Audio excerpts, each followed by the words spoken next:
એક રાજા દરરોજ સવારે મંદિરે જતો. એક દિવસ તેણે જોયું કે મંદિરના ખૂણામાં એક વૃદ્ધ માણસ બેઠો હતો, જે ખૂબ જ શાંત અને આનંદિત દેખાતો હતો. રાજાને નવાઈ લાગી કે આની પાસે ખાવા માટે અનાજ નથી, છતાં આટલો ખુશ કેમ છે? રાજા તેની પાસે ગયો અને પૂછ્યું, તું દરરોજ સવારે ભગવાન પાસે શું માગે છે કે તારા ચહેરા પર આટલું તેજ છે?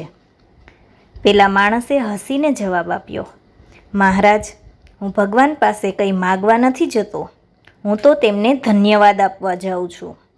રાજાએ પૂછ્યું, પણ તારી પાસે તો કંઈ નથી, તો ધન્યવાદ શાનો? ત્યારે પેલા માણસે જે કહ્યું તે દરેક માણસે સવારે ઉઠીને સમજવા જેવું છે. તેણે કહ્યું, પહેલો ધન્યવાદ એ માટે કે આજે દુનિયામાં કેટલાય લોકો સવારનો સૂરજ નથી જોઈ શક્યા, પણ ભગવાને મને જીવતો રાખ્યો છે. બીજો ધન્યવાદ એ માટે કે ભગવાને મને જોવા માટે આંખો, સાંભળવા માટે કાન અને ચાલવા માટે પગ આપ્યા છે, જેની કિંમત કરોડોમાં પણ અંકાય તેમ નથી. અને ત્રીજું, હું ભગવાન પાસે કંઈ માગતો નથી, બસ એટલું જ કહું છું કે હે પ્રભુ, આજે મારો દિવસ એવો જાય કે મારાથી કોઈનું દિલ ન દુભાય અને હું કોઈના કામમાં આવી શકું. રાજાની આંખો ખુલી ગઈ.